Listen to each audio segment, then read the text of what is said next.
How to Live Without Regret, Buddha's Guide. Ethan had always been the kind of person who lived for his own desires. In the small village where he grew up, people knew him as a hardworking man, but there was always a hunger in his eyes. He wasn't satisfied with what he had. He wanted more. More money, more recognition, more success. For him, life was a constant race to be the best, to rise above everyone else. His heart, however, felt empty. No matter how much he achieved, the feeling of contentment always slipped further from his grasp. One warm afternoon, as Ethan walked through the bustling village marketplace, a man caught his attention.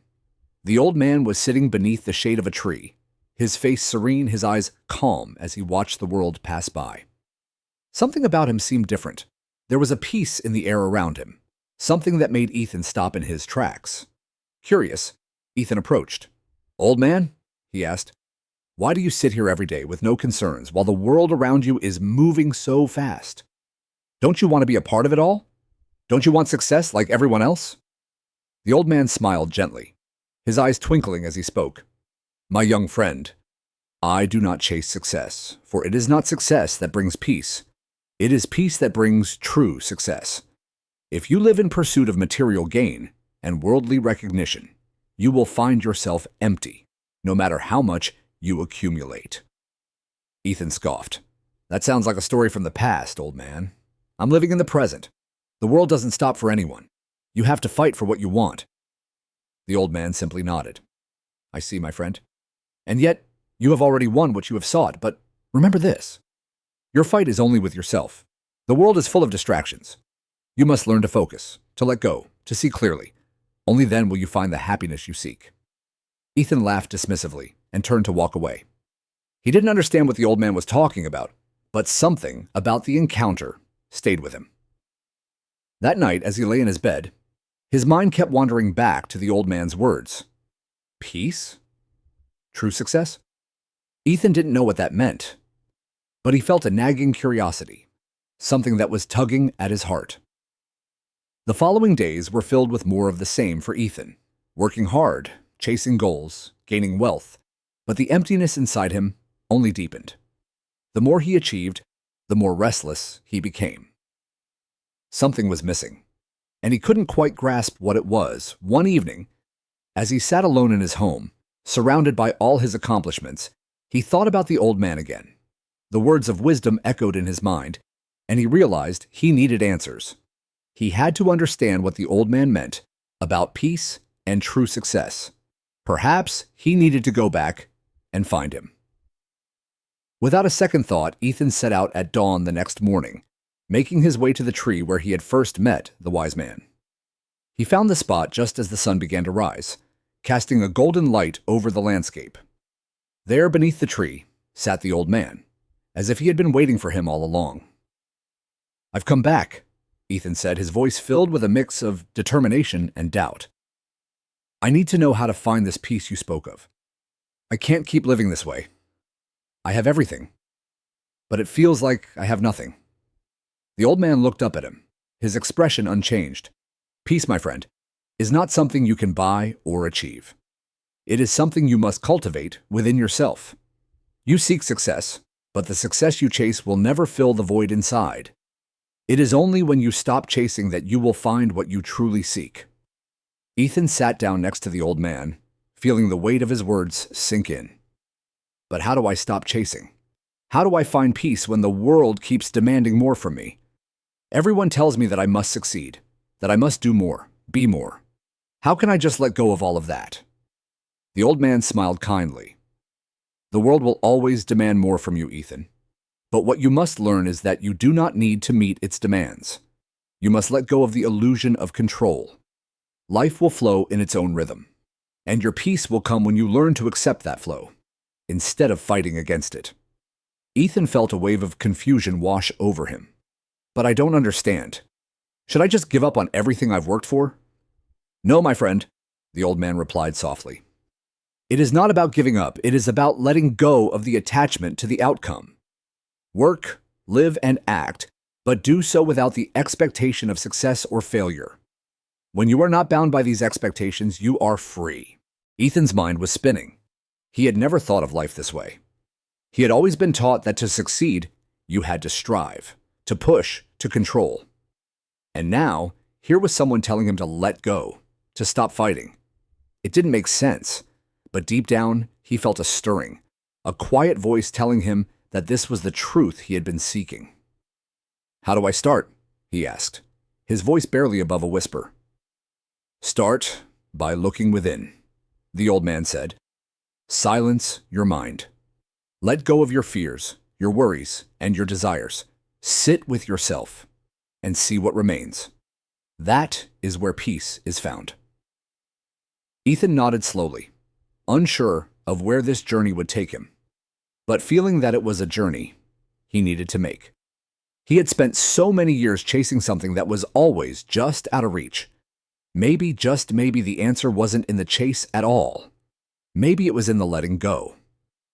And with that thought, Ethan took his first step into a new way of life, a life where peace was not something to be chased, but something to be found within. Ethan returned to his life, but something had shifted within him. The words of the old man, the teachings about peace, had begun to settle in his mind, like seeds being planted in fertile soil. But it wasn't easy. For days, Ethan tried to live as the old man had advised, to let go of his attachment to success, to stop measuring his life in accomplishments. Yet, the pull of his old habits, his need to achieve, his desire for recognition, remained strong. He woke up early each morning, as he always had, to work. He attended meetings, negotiated deals, and checked his bank account.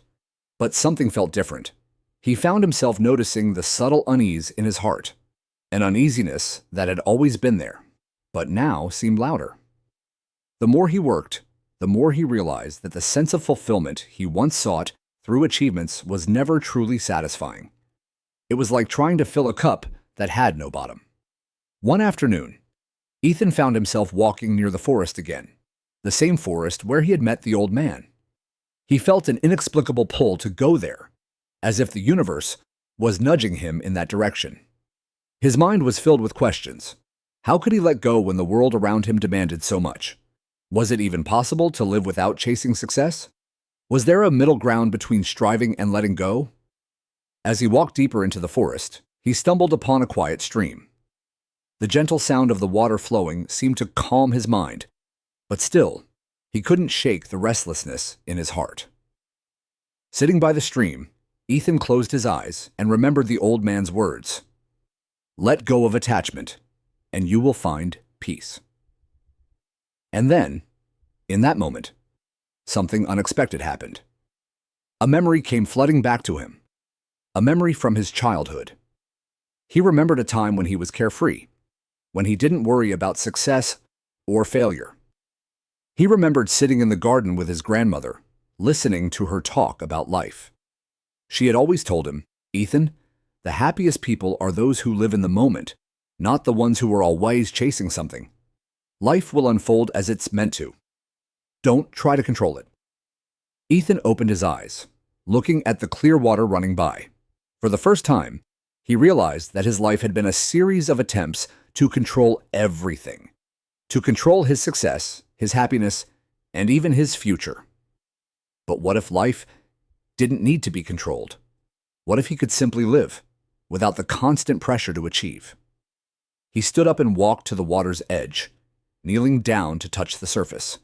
The water was cool and refreshing, a reminder of the simplicity of nature. In that moment, Ethan made a vow to himself. He would no longer chase after the things that had eluded him. He would stop measuring his worth by what he owned or achieved. Instead, he would focus on being present, on experiencing life as it came. When he returned to the village, Ethan didn't feel the same urgency that had once driven him. He continued his work, but now with a sense of calm. He gave his time to others more freely, helping those who were struggling, listening to their stories, offering advice when needed. He no longer cared about what others thought of him, or how much he had. His joy now came from simple moments: a smile from a friend, a kind word from a neighbor, the laughter of children playing in the streets. One day, As Ethan was walking through the village square, he saw a familiar face. A man he had known from his past, someone he had once considered a rival. This man had always been in competition with him, trying to outdo him in everything. But now Ethan saw something different in his eyes: vulnerability, fear, and a sense of defeat.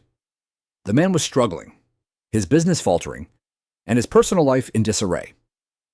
Ethan could have easily turned away, dismissing the man as someone who had once tried to outshine him. But instead, he felt a deep sense of compassion for him. He approached the man and offered his help. "I know you've been through a lot," Ethan said, his voice filled with genuine concern. "If you need anything, I'm here for you." The man looked at him in surprise, and for a moment, it seemed as though he didn't know how to respond. But then, he nodded. "Thank you, Ethan. I don't know why I was always trying to compete with you. I think I was trying to fill an emptiness inside me, just like you." Ethan smiled, feeling a weight lift from his own heart.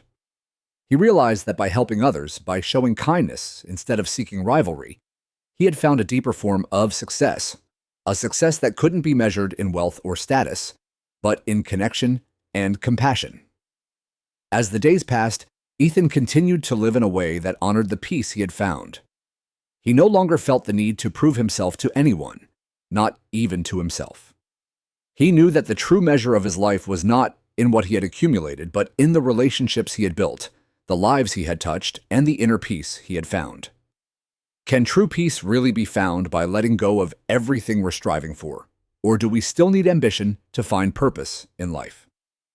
Is it possible to help others selflessly, without feeling a sense of personal gain? Or is there always an underlying desire for recognition? Do you think it's possible to truly live without regret? Or are there moments in life that we should regret? As weeks passed, Ethan continued to embrace the simple, peaceful life he had begun to cultivate. He helped his neighbors, spent time with his family, and focused on being present in each moment. Yet, despite the calmness he felt inside, the world around him still moved at its fast pace. The pressures of society, competition, success, and the expectations of others remained as strong as ever. Ethan began to wonder if he could truly live without regret, without looking back at his past decisions with doubt. One day, while walking through the Farkhamon marketplace, Ethan encountered someone from his past, a former business partner named Julian. Julian had once been his closest friend, but their relationship had soured years ago after a business venture gone wrong. Julian had betrayed him, taking credit for their joint project and leaving Ethan to bear the consequences. Since that time, they had not spoken, and Ethan had carried the bitterness of that betrayal deep within him. Julian looked different now, aged, weary, and carrying a weight of regret that seemed to hang over him like a cloud. As their eyes met, Ethan's heart raced. He remembered the hurt, the anger, and the feeling of betrayal that had consumed him for so long. He could feel the old wounds reopening, and for a moment, he wanted nothing more than to walk away.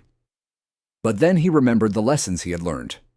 He remembered the old man's words: "Peace comes when you let go of your attachment to the past. Only then will you be free." Ethan paused and took a deep breath. Could he live without regret if he held on to this anger? Could he move forward if he kept blaming Julian for the past? "Julian?" Ethan said, his voice steady but firm. "It's been a long time. How are you?" Julian seemed taken aback, his eyes widening in surprise. "Ethan," he said, his voice heavy with emotion, "I didn't expect you to speak to me. I've been carrying so much guilt. I've made so many mistakes, and I don't know how to make things right." Ethan studied him carefully, seeing the vulnerability in Julian's eyes. For a moment, he remembered the friendship they once shared, the long nights spent discussing their dreams, the plans they had made for the future. Those memories were clouded now, but they still existed, and in that moment, Ethan made a choice. "You can't change what's been done, Julian," Ethan said, his voice calm but filled with compassion. "We can't undo the past, but we can learn from it. We can choose how we respond to it." Julian looked down, his shoulders slumping in shame. "I don't know if you can forgive me, Ethan. I don't know if I can forgive myself." Ethan reached out, placing a hand on Julian's shoulder. Forgiveness is not about forgetting or condoning what happened. It's about releasing the burden. If we carry our regrets, we'll never move forward. I've learned that peace comes from letting go. You don't have to carry this weight anymore. For a long moment, neither of them spoke. Ethan could feel the tension in the air, the struggle within Julian as he wrestled with his guilt. Finally, Julian spoke, his voice barely a whisper. "I'm sorry, Ethan. I've been a fool. I hurt you and I can't undo it. I've spent years running from my mistakes, but I don't want to run anymore." Ethan smiled, a small but genuine smile, and nodded. "We can't change the past, but we can change the future. You've already taken the first step by acknowledging your wrongs. Now all we can do is move forward." And in that moment, something shifted between them. The weight of their past, the bitterness and resentment, began to lift. Ethan realized that this was what it meant to live without regret, not to be free of mistakes, but to be free from the shackles of guilt and resentment. It was in forgiveness, both of others and of oneself, that true peace could be found. As they parted ways, Ethan felt a sense of lightness, a freedom he had never known before. It wasn't just about letting go of the past. It was about letting go of the need for control, the need for perfection. Life wasn't about avoiding mistakes or chasing success. It was about accepting what was, without judgment, and learning to live with an open heart. In the days that followed, Ethan continued his journey, now fully understanding what the old man had meant. He had stopped chasing, stopped controlling, and started living. His days were no longer filled with the pressure to achieve or the fear of failure. He simply lived, each day, each moment, without regret. And as he looked back on his life, Ethan realized that he had finally found peace. He had let go of his attachment to outcomes, to success, and to the need for approval. He had learned that true happiness came not from the pursuit of external rewards, but from the inner peace that came with acceptance and forgiveness. In the end, it wasn't his wealth, his accomplishments, or his status that mattered. It was the love he shared, the kindness he offered, and the peace he had cultivated within himself. Ethan had lived without regret, and in doing so, he had found the true meaning of success. Can we truly forgive someone who has hurt us, even when we still feel the pain of what they did? Is living without regret a realistic goal, or are there moments in life that should be regretted? Do we ever really move on from the past, or do we simply learn to live with it?